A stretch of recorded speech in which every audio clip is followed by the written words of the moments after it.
चला तर मग आज आपण करूया आलू मटारची भाजी.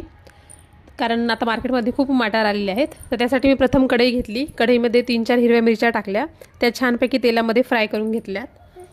त्यानंतर लगेच त्याच कढईमध्ये 5 ते 6 काजू घेतले, ते पण तेलामध्ये थोडे शालो फ्राय करून घेतले.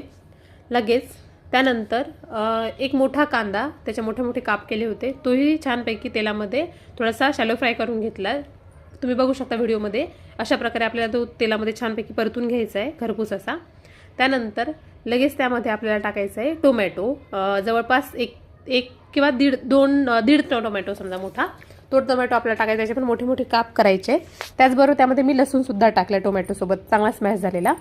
त्यानंतर लगेच त्या कढईमध्ये थोडंसं तेल टाकून आपण जे वटाणे सोलले होते ते वटाणे पण त्यामध्ये टाकायचे.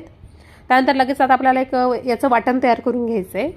तर त्यासाठी एक मिक्सर जारमध्ये आपण टोमॅटो, कांदा, हिरवी मिरची, लसूण आणि काजू हे जे फ्राय केले होते ते सगळं आपल्याला काय मिक्सरमधनं वाटून घ्यायचं आहे.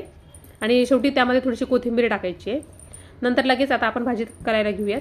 तर त्यासाठी एक कढई ठेवली. कढईमध्ये तेल टाकलं, तेलामध्ये जिरे मोहरी टाकली. त्यानंतर थोडासा कढीपत्ता टाकला. तो छान छान तडतडल्यानंतर लगेच जे आपण मिक्सरमधनं वाटण काढलं होतं ते त्यामध्ये टाकलं.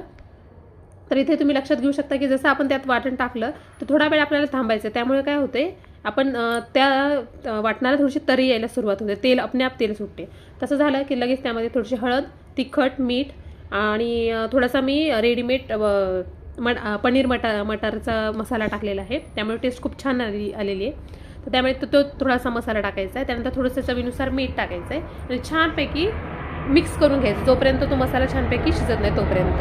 आणि आपल्या कन्सिस्टन्सीनुसार आपल्याला हवं तसं आपण पाणी त्यामध्ये ॲड करू शकतो, जेवढी आपल्याला ग्रेव्ही हवी असेल त्यानुसार. शक्यतो ही ग्रेव्ही थोडीशी घट्टच असते. त्यानंतर आपण लगेच जे मटार थोडेसे शॅलो फ्राय केले होते ते मटार त्यामध्ये टाकायचे. त्यानंतर मटार थोडेसे शिजत आले की लगेच स्वच्छ एक बटाटा, त्याच्या बारीक बारीक काप केलेले तो बटाटा त्यामध्ये टाकायचा आहे. आणि त्यावर थोडंसं झाकण ठेवायचं जोपर्यंत तो बटाटा छानपैकी शिजत नाही तोपर्यंत. तुम्ही बघू शकता भाजी छानपैकी दाटसर झालेली आहे. त्यानंतर लगेच त्यावर आपल्याला झाकण ठेवायचं आहे.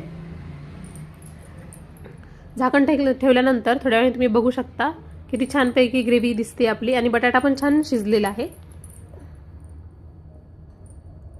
अशा प्रकारे आपली भाजी छानपैकी तयार आहे. शिजल्यानंतर बघू शकता तुम्ही अशी दिसते आणि छान आपल्या त्याला तरी सुटते वरती, दिसत असेल तुम्हाला बघा. आणि हा आपल्या भाजीचा फायनल लुक. अशी छानपैकी तरीबाज भाजी एकदा नक्कीच करून बघा.